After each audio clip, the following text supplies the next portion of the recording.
టన్నుల కొద్ది పరుగులతో పాటు అంతర్జాతీయ క్రికెట్లో 100 సెంచరీల దిశగా దూసుకెళ్తున్నాడు. ఇలాంటి అత్యద్భుతమైన ప్లేయర్ భారత జట్టుకు దొరకడం ఒక వరం. ఒక్క మాటలో చెప్పాలంటే కోహ్లీతో పోల్చుకోవడానికి కూడా ఎవరికీ అర్హత లేదనే చెప్పాలి.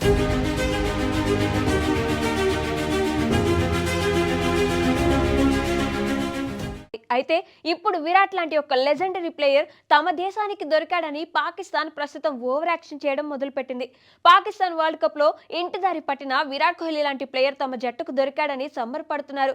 పాక్ ప్లేయర్ ఒక టోర్నీలో రాణించాడని, దాదాపు 2 దశాబ్దాలుగా క్రికెట్ లో చెరగని ముద్ర వేసిన కోహ్లీతో పోల్చుకొని డప్పులు కొట్టుకుంటున్నారు. ఇంతకీ ఆ ప్లేయర్ ఎవరు? కోహ్లీతో పోల్చుకునేంత సీన్ ఆ ప్లేయర్ కు ఉందా? పాకిస్తాన్ ఎందుకు మరోసారి అర్థం లేని మాటలు మాట్లాడుతుందో ఇప్పుడు చూద్దాం. ఇండియా శ్రీలంక వేదికలుగా జరుగుతున్న వరల్డ్ కప్ లో పాకిస్తాన్ ఓపెనర్ సాహిబ్ జాదా ఫర్హాన్ ప్రస్తుతం టోర్నీలో టాప్ స్కోరర్ గా నిలిచాడు. ఆడిన 6 మ్యాచ్ల్లో 76 ఏవరేజ్ తో 383 పరుగులు చేసి అద్భుతంగా రాణించాడు. వీటిలో 2 సెంచరీలు కూడా ఉన్నాయి. యాంకర్ ఇన్నింగ్స్ ఆడుతూ జట్టును ముందుకు తీసుకెళ్లడంతో పాటు ఒత్తిడిలోనూ రాణించి ఆకట్టుకున్నాడు.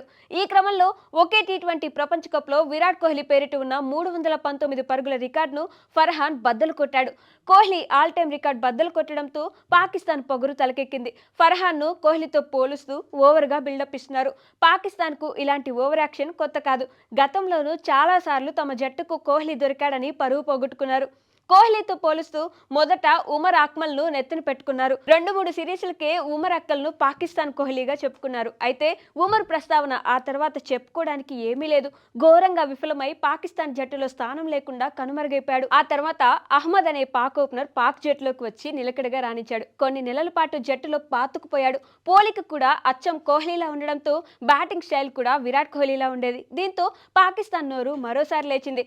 షెహజాద్ మా జట్టుకు కోహ్లీ లాంటి వాడని, కోహ్లీ కంటే ఎందులో తక్కువ అని వితండవాదన చేశారు. ఆ తర్వాత షెహజాద్ పరిస్థితి కూడా ఘోరంగా తయారైంది. జట్టులో స్థానం కోల్పోయి కోహ్లీలా పోలికుంటే చాలదు, ఆట కూడా ఉండాలి అని విమర్శలకు గురయ్యాడు.